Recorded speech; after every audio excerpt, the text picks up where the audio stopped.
Welcome to reality check. నేను మీ journalist Prashanth.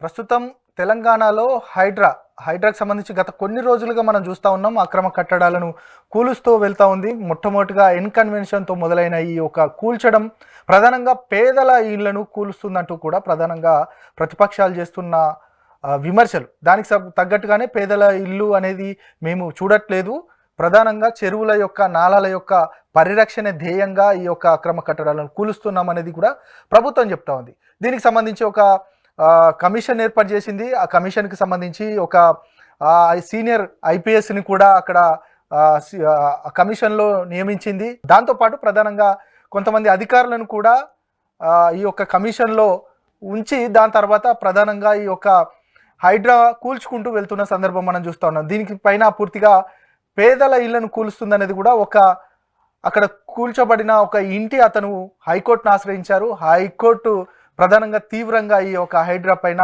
అక్షింతలు వేసింది నిన్న. మీకు చట్టబద్ధత ఉందా? ఈ హైడ్రాకి సంబంధించి ఎందుకు పేదల ఇల్లు కూలుస్తున్నారు? ఇక కావూరి హిల్స్కి అమీన్పూర్లో ఉన్న పేదల ఇంటికి సంబంధించి వివక్ష ఏంటి అంటూ కూడా ప్రశ్నించింది.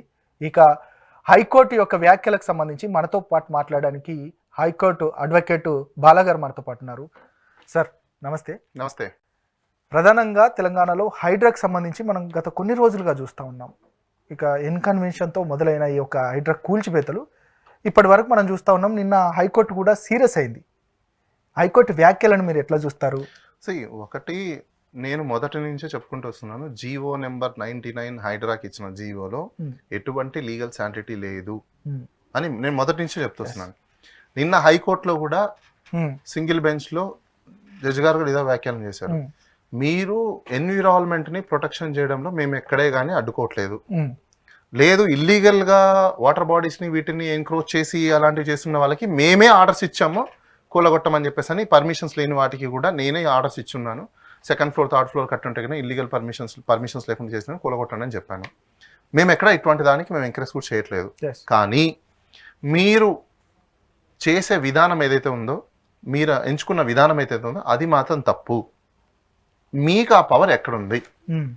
అప్పుడు కమిషనర్ చెప్పే మాటలు ఏంటంటే, సార్ నాకేం తెలియదు, నేనేం చేయలేదు, నేను ఓన్లీ ఏజెన్సీని మాత్రమే, కోఆర్డినేషన్ ఏజెన్సీని మాత్రమే, వాళ్ళు ఆల్రెడీ చేసిన దానికి నేను టీంని ఇస్తున్నాను, మ్యాన్ని ఇస్తున్నాను, మెన్ని ఇస్తున్నాను, మిషనరీస్ని ఇస్తున్నాను అని అన్నాడు. మరి ఈయన ఏమీ సంబంధం లేదు, ఏమీ చేయట్లేదు అని చెప్పినప్పుడు జడ్జి గారు ఏమన్నారు, సరే మీరేం చేయట్లేదు అంటారు కదా, ఇది మీ డ్యూటీ కాదా, వాళ్ళ దగ్గర కరెక్ట్గా ఉన్నాయా లేదా అని చెక్ చేసుకొని కదా మీరు ఇవ్వాల్సింది అంటే ఆయన అంటాడు, లేదు సార్ అవన్నీ వాళ్ళు ఆల్రెడీ స్పీకింగ్ ఆర్డర్స్ ఉన్నాయి కాబట్టి వాళ్ళు అడిగారు, నేను ఇచ్చేసాను రిక్వెస్ట్. మరి సండేలో టైంలో నైట్ టైమ్స్లో బిఫోర్ సన్ రైజ్ అవ్వక ముందు కూల్చకూడదని మీకు తెలియదా? సండేస్లలో మీరు ఎలా కూలుస్తున్నారు? దానికి జడ్జ్మెంట్ కూడా ఉంది కదా, 3 years జడ్జ్మెంట్ ఉంది కదా, హైకోర్టుకి సంబంధించిన డివిజన్ బెంచ్ జడ్జ్మెంట్ ఉంది కదా అంటే దానికి వాళ్ళు ఏం సమాధానం చెప్పట్లేదు. ఓకే, దానికి ఆన్సర్ లేదు. అంటే వాళ్ళకి కూడా నిన్న అర్థమైపోయింది, చుక్కెదరబోతుంది, ఇది మనకు లీగాలిటీ లేదు, మనం హై హ్యాండెడ్గా చేస్తున్నాము అనేది వాళ్ళకు కూడా తెలుసు. కానీ ఎవరైనా దీని ఆబ్జెక్ట్, నిన్న జడ్జి గారు అది కూడా అడిగారు, అసలు మీ ఆబ్జెక్ట్ ఏంటా అని చెప్పేసి. ఓకే, అంటే డిజాస్టర్ మేనేజ్మెంట్, ప్రొటెక్షన్ చేయడము, ఇది చేయడము, అది చేయడం అన్నాడు. మరి అది కదా మీరు చేయాలి, అది కాదు అని చెప్పేసి మీరు కూర్చోడమే పనిగా పెట్టుకున్నారు కదా అని చెప్పేసి. అది కాదు సార్, ఆ స్పీకింగ్ ఆర్డర్స్ ఉన్నాయి, రెవెన్యూ వాళ్ళు ఇది చేశారు, అది రెవెన్యూ వాళ్ళని కూడా పిలిపించారు నిన్న. మీరు రెవెన్యూ డిపార్ట్మెంట్ వాళ్ళు నోటీసులు పంపించారా? సర్వేలు కండక్ట్ చేసిన దానికి పార్టీలకు అదర్ సైడ్ నోటీసులు ఇచ్చారా? స్పీకింగ్ ఆర్డర్లు ఇచ్చేటప్పుడే నన్ను ఇన్ఫార్మ్ చేశారా? లేదు. అంటే ఏవి కూడా వీళ్ళు ఏంటంటే హై హ్యాండెడ్గా నచ్చినట్టు వీళ్ళకి ఇష్టం వచ్చినట్టు చేసుకుంటూ వెళ్ళిపోతున్నారు తప్ప జీవో నెంబర్ 99కి ఎటువంటి లీగల్ శాంటిటీ లేదు అనేది క్లియర్ కట్గా నేను అర్థమైపోయింది. ఓకే, ఎందుకంటే దాంట్లో స్వయంగా చీఫ్ మినిస్టర్ చైర్మన్గా ఉన్నాడు. అసలు ఏ పవర్ మీద మీరు ఇది కాన్స్టిట్యూట్ చేశారు? ఏ పవర్ని బేస్ చేసుకొని కన్ఫర్ట్ చేసుకొని మీరు ఈ మొత్తం కమిటీని అంతా ఏర్పాటు చేశారు? ఈ కమిటీని ఏర్పాటు చేసుకున్న తర్వాత కొన్ని డ్యూ డిలిజెన్స్ తీసుకోవాలి, ముందే మీరు ఒక ప్రొసీజర్స్ని ఫాలో అవ్వాలి, ఒక పాలసీని డిజైన్ చేసుకోవాలి, ఒక డ్యూ కేర్ ప్రొసీజర్స్ని ఏ విధంగా ఎగ్జిక్యూట్ చేస్తామనేది చెప్పాలి, ఇవన్నీ ఉండాలి కదా. ఇవేమి లేకుండా ఏ విధంగా మీరు చేస్తారు అన్నదానికి నో ఆన్సర్స్. ఎందుకు నో ఆన్సర్స్ అంటే ఏదో హడావిడిగా చేసేయాలనుకొని చేశారు తప్పనిచ్చి ఎక్కడే కానీ ప్రొసీజర్స్ని ఫాలో అవుతామని కానీ కోర్టులు ఇచ్చిన పలు సందర్భాలలో ఇచ్చిన ఆర్డర్లని కానీ కొంచెం హానర్ చేద్దామని కానీ ఎక్కడ కూడా ఇంటెన్సిటీ కనిపించట్లేదు వాళ్ళకు. అంటే ప్రొసీజర్ ఏముంది సార్ అసలు? బేసికల్గా ఎవరైనా కావచ్చు, ఇల్లీగల్గా ఎంక్రోచ్ చేసి ఉంటే ఖచ్చితంగా వాళ్ళకి నోటీస్ ఇచ్చి ఓకే వాళ్ళని ఎవిక్ట్ చేయించాలి, అందులో నో డౌట్. సుప్రీంకోర్టు కూడా చాలా సందర్భాలలో చెప్పింది, అది సెటిల్లా, ఓకే దానికి మార్చడానికి ఎవరికి లేదు. అయితే ఎంక్రోచ్మెంట్ కూడా పీరియడ్ ఏంటి, గవర్నమెంట్కి రైట్ ఏంటి, ఎన్ని రోజులు రైట్ అనేది కూడా క్వశ్చన్ ఉంది. ఇప్పుడు ఒక అతను ఎంక్రోచ్ చేసుకున్నాడు, వెరీ వెల్, బాగుంది.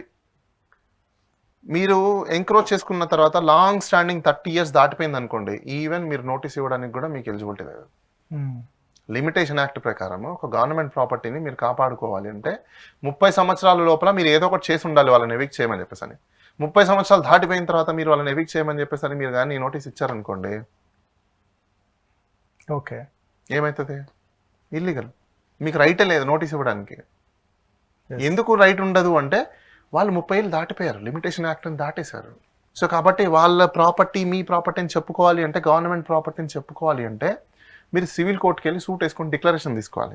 అయ్యా ఇది నా ప్రాపర్టీ, చూసుకోండి డాక్యుమెంట్స్ అన్ని ఇవన్నీ ఉన్నాయి. అప్పుడు వాళ్ళు కూడా కౌంటర్ క్లెయిమ్, ఎట్లాగో వాళ్ళు రెస్పాండెంట్గా ఉంటారు కాబట్టి వాళ్ళ వాదన వాళ్ళు చెప్పుకుంటారు. మేము ఎలక్ట్రిసిటీ తీసుకున్నాం, మా దగ్గర ఈ డాక్యుమెంట్ ఉన్నాయి, మా దగ్గర ఆ డాక్యుమెంట్ ఉన్నాయి, లిమిటేషన్స్ యాక్ట్ ప్రకారము మాకు 30 years దాటిపోయింది, వాళ్ళు ఎటువంటి యాక్షన్స్ తీసుకోలేదు కాబట్టి మమ్మల్ని డిక్లేర్ చేయండి అని అంటారు. ఇప్పుడు end of the day court ఎవరికి డిక్లేర్ చేస్తుంది? 30 సంవత్సరాలు ఉన్నది నిజం, ఎలక్ట్రిసిటీ బిల్ కడుతున్నది నిజం, వాటర్ కనెక్షన్ కడుతున్నది నిజం, పన్ను కడుతున్నది నిజం. మరి ఇవన్నీ నిజాలు ఉన్నప్పుడు ఏమైంది? సరే ఓకే, అది 30 సంవత్సరాలు ఉన్న వారికి లీగల్గా వాళ్ళదే రైట్స్ ఉంటుంది. దాంతోపాటు అంటే 30 కంటే తక్కువగా ఉండి కట్టుకున్నవారు, వారు గత ప్రభుత్వానికి సంబంధించిన అధికారుల దగ్గరనే పర్మిషన్స్ తీసుకున్నారు, ప్రభుత్వం దగ్గర పర్మిషన్ తీసుకున్నారు, కరెంట్ బిల్కి సంబంధించిన కట్టుకుంటూ వెళ్తున్నారు, ఇంకా ఏమైనా ఉన్నా పన్ను రూపంలో ప్రతిదీ పే చేసుకుంటూ పోతున్నారు. ఇప్పుడు సడన్ గా వచ్చి కూల్ చేయడం అంటే ఎవరిది తప్పు అంటారు? గత ప్రభుత్వం. ఇప్పుడు ఆ కమిషనర్ కూడా నిన్న కోర్టు ముందర ఏం చెప్తున్నారు, సార్ పర్మిషన్స్ ఉన్నవి ఏవి కూడా మేము కూల్చట్లేదు అని అంటున్నారు. పర్మిషన్స్ ఉన్నవి ఏవి మేము కూల్చట్లేదు, పర్మిషన్స్ రివోక్ చేయకుండా మేము ఎలా చేస్తాము అని అంటున్నారు. కరెక్టే, అని చెప్పింది కరెక్టే. పర్మిషన్స్ ఇచ్చి ఉంటే మీరు కూల్చడానికి మీకు రైట్ లేదు. అంటిల్ అన్లెస్ మీరు ఆ పర్మిషన్స్ ని రివోక్ చేయాలి, మీరు అప్పీల్కి వెళ్ళాలి, అప్పీల్లో మీరు మళ్ళీ వీళ్ళకి నోటీసులు ఇవ్వాలి, వీళ్ళు నోటీసులు మీరు ఛాలెంజ్ చేస్తారు, దానికి పెద్ద ప్రొసీజర్ ఉంది. ఆ ప్రొసీజర్ అంతా అయిపోయిన తర్వాత, లీగల్ బ్యాటిల్ అయిపోయిన తర్వాత మీరు చేయగలగాలి. ఈయన వచ్చి మీడియా చెప్పేది ఒకటి, కోర్టులో చెప్పేది ఒకటి, రెండు మ్యాచ్ అవ్వవు. అక్కడ ఒకటి ఇక్కడ ఒకటి. సో అందుకనేసే ప్రజలు ఎవరైనా కూడా, ఇప్పుడు మూసీ నది కావచ్చు, మూసీ నది మీద ఇప్పుడు ఏదో మార్కింగ్ వేస్తున్నారు, ప్రక్షాళన అంటున్నారు. ఫస్ట్ పాయింట్, ప్రజలందరూ మీరు క్వశ్చన్ చేయండి, మూసీ ప్రక్షాళన చేసేదానికంటే మూసీ ప్రక్షాళన చేయాలన్నారు, వెరీ వెల్, బాగుంది. మూసీ నది ఇప్పుడు ఏదైతే ఉందో, ఎప్పుడో 50 సంవత్సరాల కింద నది వచ్చింది, కొట్టకపోయారని చెప్పేసి అంటున్నారు కదా. రీసెంట్గా వరదలు వచ్చాయి ఎక్కడ? ఆంధ్రప్రదేశ్లో. కృష్ణా నది చాలా పెద్దది, కృష్ణలంక ఎప్పుడు మునిగిపోయేది, అక్కడ రీటైనింగ్ వాల్ కట్టారు. మరి వేల కోట్ల రూపాయలు, 1,00,000 కోట్లు ఎంతనో కేటాయిస్తున్నారంట మూసీ నదికి. ఆ 1,00,000 కోట్లు పెట్టి మూసీ నదికి రైట్ లెఫ్ట్ రీటైనింగ్ వాల్ కట్టచ్చు కదా, ఆ మధ్యలో ఉన్న దాన్ని ప్రక్షాళన చేసుకోవచ్చు కదా. ఇప్పుడు అదే విధంగా రీటైనింగ్ వాల్ కట్టాక మీకు అక్కడ కంప్లీట్ గా సెక్యూర్ అవుతుంది, సిటీ కూడా సేఫ్ అవుతుంది, వాటర్ వస్తుంది, రిటైనింగ్ వాల్ ఎమ్మడి వెళ్ళిపోతుంది. మీరు అది కదా చేయాలి. అంటే మీ ఇంటలెక్చువాలిటీ ఎక్కడ పెట్టాలి? సొల్యూషన్ కదా వెతకాలి. మరి సొల్యూషన్ ఏ వేలో వెతుకుతున్నారు మీరు? మూసీ నదిని ప్రక్షాళన అంటే ఏం ప్రక్షాళన చేయాలి? 1,00,000 కోట్ల రూపాయలు దేనికి స్పెండ్ చేస్తున్నారు మీరు? అంటే గతంలో ఉన్న చెరువులు, నాలాలు, వీటన్నిటికి సంబంధించి ప్రధానంగా అంటే ఇప్పుడు జరుగుతున్న పరిణామాలన్నిటికీ ఆ చెరువులను కబ్జా చేయడం వల్లే ఎక్కువ వర్షం పడ్డా మిగతా అంటే ఈ ప్రకృతి విపత్తులకు సంబంధించిన ఇష్యూస్ అన్ని వస్తున్నాయి. బేసిక్ లాజిక్ అండి. ఎక్కువ వర్షాలు పడ్డాయి, కబ్జాలు చేశారు, వెరీ వెల్, బాగుంది, దాని వల్లనే వరదలు వస్తున్నాయి అంటున్నారు, బాగుంది. వరద నీరు అంతా ఎక్కడ పోతుంది? ఇప్పుడు అక్కడే అయిపోతుంది కదా, వీళ్ళు కబ్జా చేసి కట్టేసిన తర్వాత. అదేంటండి, కబ్జా చేసి కట్టేసినప్పుడు వాటర్ మీకు అక్కడి నుంచి ఎక్కడో ఒక చోటికి పోవాలి కదా. ఎక్కడ డౌన్ ఉంటుందో అక్కడికి వెళ్ళి స్టోరేజ్. ఇప్పుడు సిటీ యాజ్ ఇట్ ఈస్ ఉంది కదా, మీరు పర్మిషన్స్ ఇచ్చేసారు కదా. ఇప్పుడు సిటీని డిస్టర్బ్ చేసేదానికంటే, హ్యూమన్ హ్యాబిటేషన్ డిస్టర్బ్ చేసేదానికంటే మీరు సొల్యూషన్ కదా వెతకాలి. అలాంటప్పుడు శానిటేషన్ బ్లూ ప్రింట్ తీసుకొని వాటర్ ఎక్కడ పడుతుంది, ట్యాంక్స్ ఎక్కడ ఉన్నాయి, ట్యాంక్ లోకి పంపించాలా, అవుట్ ఫ్లో ఏంటి, ఇన్ఫ్లో ఏంటి, రూటింగ్ ఏంటి, ఇది కదా మీరు చేయాలి. ఓకే, అర్థమైందా మీకు?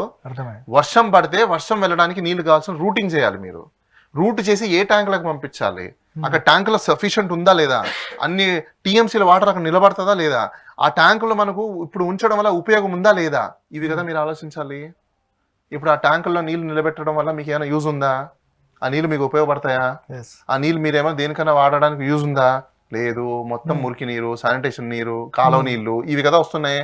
ఆ నీళ్ళన్నీ మీరు కాలువల్ని అలానే ఆ ట్యాంకుల్ని అభివృద్ధి చెందాలని ట్యాంకుల్ని ఇది చేశారు. అక్కడ వచ్చిన మురికి నీళ్ళన్నీ సాగ్నిగేట్ అయిపోతే ఏమవుతుంది, డేంజరస్ డిసీజెస్ వస్తాయి. క్రిములు, దోమలు, పాములు, తేళ్లు, పురుగులు అన్నీ వచ్చి అక్కడ మొత్తము ఉన్న హ్యూమన్ హ్యాబిటేషన్కి నానా రోగాలు వచ్చి పోతారు. ఈ కామన్ సెన్స్, ఈకోనాలజీ లేకుండా ఏ విధంగా మీరు ప్లానింగ్ చేస్తున్నారు నాకు అర్థం కాలేదు. ఈకో సిస్టమ్ దెబ్బతినడం కదా అదే. ఇప్పుడు పోనీ ఆ నీళ్ళు అగ్రికల్చర్ వాడడానికి అవసరం ఉందా?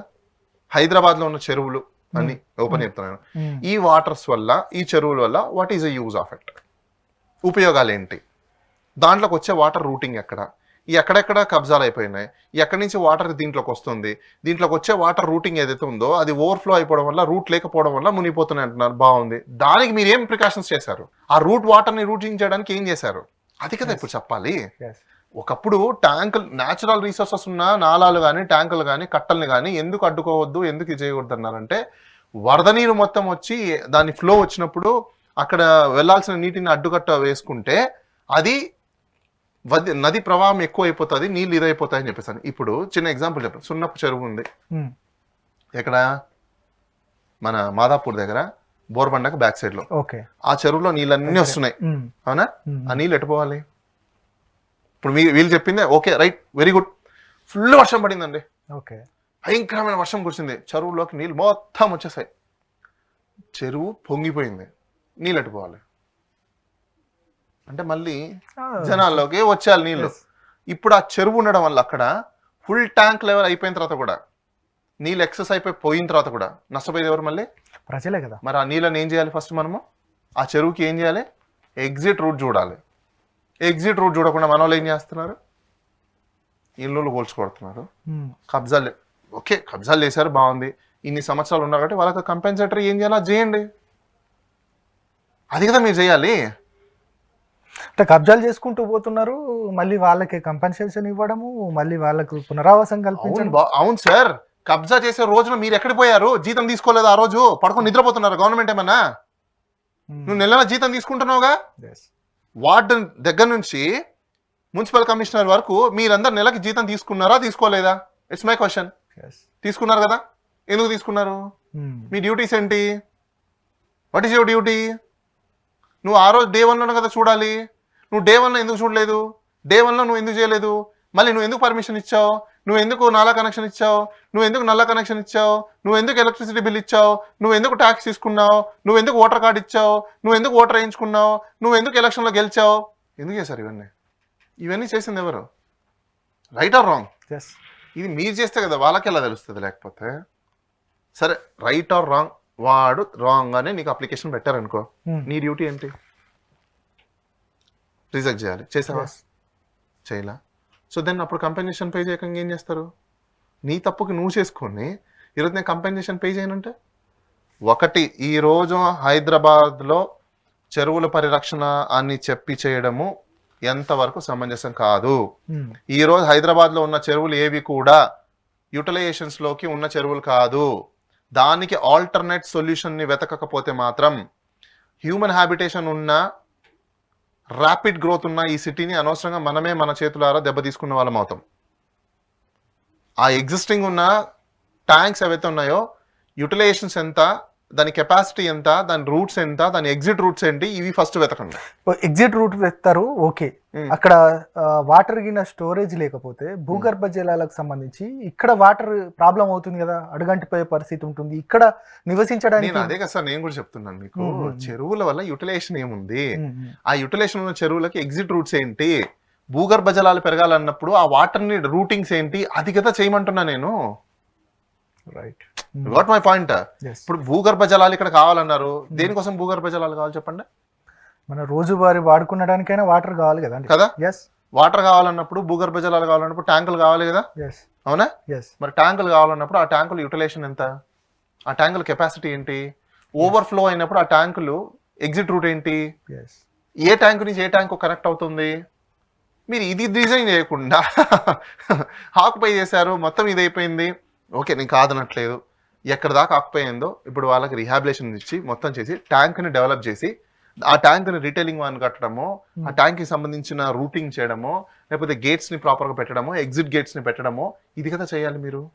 ఎస్ ఇంకొకటి సార్, అంటే హైకోర్టు ఒక తీవ్రమైన వ్యాఖ్యలు చేసింది. అంటే ప్రధానంగా అంటే ఆ కమిషన్కి సంబంధించిన వారిపైన, అంటే రంగనాథ్ పైన కావచ్చు, ప్రభుత్వం పైన మాత్రం ఇటు మీకు అమీన్పూర్ యొక్క పేద ప్రజలకు సంబంధించి, కావూరు హిల్స్లో ఉన్న ప్రజలకు సంబంధించి వారికి వీరికి వివక్ష ఏం చూపిస్తున్నారని అన్నది. నిజంగా పేద ప్రజలు దగ్గర అంటే ప్రభుత్వం చేస్తున్న చర్యలు కూడా అట్నే ఉన్నాయనేది కూడా ప్రజలు చెప్తా ఉన్నారు. ఒకటి ఆయన కమిషనర్ ఏమంటున్నారంటే, ఏది అడిగినా సార్ నాకు తెలియదు, నేను ఓన్లీ కోఆర్డినేషన్ ఏజెన్సీ మాత్రమే, నాకు సంబంధం లేదు, నేను రెవెన్యూ వాళ్ళు లేకపోతే మున్సిపాలిటీ వాళ్ళు అడిగిన మెన్ అండ్ మిషనరీ ఇవ్వడమే నా పని, ఇంతకు మించి నాదేం పెద్ద పని లేదు అని చెప్తున్నాడు ఆయన. నాకేం సంబంధం లేదని చెప్తున్నాడు ఆయన. అక్కడ మున్సిపాలిటీ వాళ్ళు లేకపోతే రెవెన్యూ వాళ్ళు, పంచాయతీ వాళ్ళు అడిగిన మెన్ అండ్ మిషనరీని ఇవ్వడమే నా పని అని అంటున్నాడు. ఇంకా దానికి ఎందుకు ఇంత పెద్ద హంగామా నాకు అర్థం కాలేదు. హైడ్రా హైడ్రా హైడ్రా హైడ్రా అని చెప్పేసి ఎందుకు ఇంత పబ్లిసిటీ నాకు అర్థం కాలేదు. Okay. And by the by ఇంకోటి ఏంటంటే, అక్కడ స్పెసిఫిక్ డైరెక్ట్ ఇంపోజిషన్స్ క్వశ్చన్ కాదు కాబట్టి అంత హార్ట్ఫుల్ గా లేదు. ఆయన కూడా నేను సీరియస్ గా తీసుకున్నాడు. నిజంగా జీవో మీద అసలు బై ద బై మీకు ఇంకోటి చెప్పాలి, వీళ్ళ మీద ఫస్ట్ కంటెంప్ట్ వేయాలి. ఓకే, వీళ్ళ మీద కంటెంప్ట్ కేసులు వేయాలి. ఎందుకంటే కొన్ని జడ్జిమెంట్స్ని వీళ్ళు వైలేట్ చేసి ఏదైతే ప్రొసీజర్స్ తీసుకొచ్చేసారో, ప్రాసెస్ చేసుకున్నారో, ఫాలో అయ్యి ఉన్నారో, ప్లస్ 3 years అనే ఒక జడ్జిమెంట్ ఉంది. సండేస్ రోజున కానీ వీకెండ్స్లో కానీ వీళ్ళు కూల్చకూడదు, కానీ వీళ్ళు కూల్చారు. దీని మీద కంటెంప్ట్ వేస్తే అప్పుడు దారికి వస్తారు అందరూ. వీళ్ళు అలర్ట్ చేసేసారు, కూలడం కూల్చగొట్టడం అన్నీ చేసేసారు వీళ్ళు. సాటర్డేలో సండేలో గవర్నమెంట్ హాలిడే రోజు ఎలా పనిచేశారని అడిగారు జడ్జి గారు. ఓకే, దాని సమాధానం లేదు. వీళ్ళు రిక్వెస్ట్ చేశారు సార్, నేను ఇచ్చేసాను సార్. ఆయన రిక్వెస్ట్ చేశారు, ఇచ్చేసారు, బాగుంది. ఇంకో మంచి అద్భుతమైన క్వశ్చన్ వేశారు ఆయన. సరే రేపటి రోజు వచ్చి ఈ కాలువ పక్కనే ఉంది చార్మినార్ దగ్గర వాళ్ళు రిక్వెస్ట్ చేస్తారు, హైకోర్టు కూడా కొట్టాలి అని చెప్పేసి మిన్నర్ మిషన్ ఇస్తామని అంటే, అలా ఎలా ఇస్తాం సార్ అన్న. మరి ఇలా ఎలా ఇచ్చావు అని అంటే నువ్వు ఆన్సర్. అంటే హైకోర్టుని కూర్చోడానికి మెన్నర్ ఇప్పుడు నీకు కావాల్సింది ఏంటి, వాళ్ళు అడిగారు నువ్వు ఇవ్వాలి, అంతే కదా నీ పని, మరి ఇవ్వాలి కదా, ఎలా ఇస్తాం అదేంటి అంటే ఇక్కడ వాళ్ళకి కూడా తెలియకుండా ఏం లేదు. మరి ఇప్పుడు మీలాంటి వాళ్ళు నాలాంటి వాళ్ళు రైట్ వాళ్ళు కూర్చోబెట్టి క్వశ్చన్లు వేశారు అనుకోండి, అందులో సమాధానం ఉండదు. అడమెంట్గా సమాధానం చెప్తారు. అప్పుడు ఏంటి, నేను పవర్, నాకు రైట్ ఉంది, నేను ఆఫీసర్ని, నేను ఏమని చేస్తానని. But of course your officer, you know law, you know rule of law, you know act, you know rules very well, procedure కూడా ఉంటుంది. కానీ దానికి కూడా ప్రాపర్ ప్రొసీజర్ అడాప్షన్ అనేది ఉంటుంది. ప్రాపర్ ప్రొసీజర్ అడాప్షన్ చేయకుండా యూనిలేటరల్ డెసిషన్స్ నేను తీసుకుంటాను, ఐ హ్యావ్ యాంపుల్ పవర్స్ అని అన్నారు అనుకోండి, హైకోర్టు సుప్రీంకోర్టు ఏం చేసిద్ది, టీత్ మొత్తం చేతిలో పడతాయి, అంతకుమించి ఉండదు. ఎట్లా ఉండబోతుంది అంటే నిన్నటితో ఆగిపోయినట్టేనా? అంటే ఆగిపోయింది అని చెప్పడానికి లేదండి, ఇది కామన్. ఇంకా అది లైవ్ లో ఉంది కాబట్టి అది పోతూనే ఉంటది. అంటిల్ అన్లెస్ దాన్ని సస్పెండ్ చేస్తే తప్ప వీళ్ళు ఆగరు. జీవోని సస్పెండ్ చేస్తే దెన్ అప్పుడు వీళ్ళు ఆగే అవకాశాలు ఉన్నాయి తప్ప నుంచి, లేదంటే ఆగే అవకాశాలు అయితే ఉండవు, అది పోతూనే ఉంటుంది. కానీ ఇంకోటి మనం గుర్తుపెట్టుకోవాల్సింది, ప్రజలు తెలుసుకోవాల్సింది ఏంటంటే, ఈ రియాలిటీ చెక్ ద్వారా ఎవరైనా కానీ మీవి ప్రాపర్ నోటీస్ లేకుండా, ప్రాపర్ రిహాబిలేషన్స్ లేకుండా జీవో నెంబర్ 511 2013లో ఇచ్చున్నారు, నిరాశ్రయులకు గృహాలని కూడా చూపించే బాధ్యత వాళ్ళదే. ఫస్ట్ మిమ్మల్ని అక్కడ చూపించి తర్వాతనే ఇది చేయాలి. అందరూ గుర్తుపెట్టుకోండి. మళ్ళీ నేను మీకు చెప్తాను, ఈ జీవో నెంబర్ మీద ఏం యాక్షన్ తీసుకున్నారని సామాన్య ప్రజలు కూడా మీరు ప్రశ్నించండి. నేను జీవో నెంబర్ చెప్తాను మీకు అందరికీ. ఇదిగోండి, ప్రజలందరూ తెలుసుకోండి. 28 December 2013లో జీవో నెంబర్ 511 ఆంధ్రప్రదేశ్ గవర్నమెంట్ ఇచ్చింది. అప్పుడు ఉమ్మడి ఆంధ్రప్రదేశ్ గవర్నమెంట్. దాని ఆబ్జెక్ట్ ఏంటంటే, scheme of shelter for urban homeless operational guidelines for implementation of scheme. అంటే అర్బన్ ఏరియాస్లో ఎవరైతే హోమ్లెస్ షెల్టర్స్ లేని వాళ్ళు ఉంటారో వాళ్ళ షెల్టర్ని చూపించే బాధ్యత ఈ గవర్నమెంట్ది. దానికి ఒక జీవో ఉంది, ఆ జీవోని ఇంప్లిమెంట్ చేయమని చెప్పండి. ఈ జీవోని ఇంప్లిమెంట్ చేయకుండా మిమ్మల్ని రోడ్ల మీద పడేసిన ఏ ఆఫీసర్ మీద అయినా మీరు ఇమీడియట్గా ప్రాసిక్యూషన్ చేయొచ్చు. ఎందుకంటే డిజోబీడియన్స్ ఆఫ్ జీవో, దీని మీద మీరు కేసు కూడా పెట్టచ్చు, డిసిప్లినరీ యాక్షన్ కూడా తీసుకోమని చెప్పచ్చు. దెన్ ఆబ్జెక్టివ్స్ చెప్తాను చూడండి, ఆ జీవోలో వాళ్ళు రాసిన objectives. To ensure availability and access of the urban homeless population to shelter, including the basic essential services like water supply, sanitation, safety, security. 1.2లో to provide access to various elements, especially to vulnerable sections with social security, pension, PDS, ICDS, identity, financial inclusion, education, affordable housing, etc. etc. Sir, ప్రజలందరూ మేల్కోండి. తెలంగాణలో ఉన్న హైదరాబాద్ సిటీలో ఉన్న ప్రజలందరూ మేల్కోండి. Jio number 511 implement చేయమని చెప్పేసి మీరందరూ కూడా క్వశ్చన్ చేయండి. జియో నెంబర్ 511 ఇంప్లిమెంట్ చేయకుండా, మీకు నోటీసులు ఇవ్వకుండా, మీకు ఎటువంటి ఆపర్చునిటీస్ ఇవ్వకుండా ఎప్పుడైతే ఈ హై హ్యాండెడ్ యాక్షన్స్ చేస్తారో మీరందరూ కూడా కోర్టు తలుపుల్ని తట్టి మీరు న్యాయాన్ని కోరచ్చు.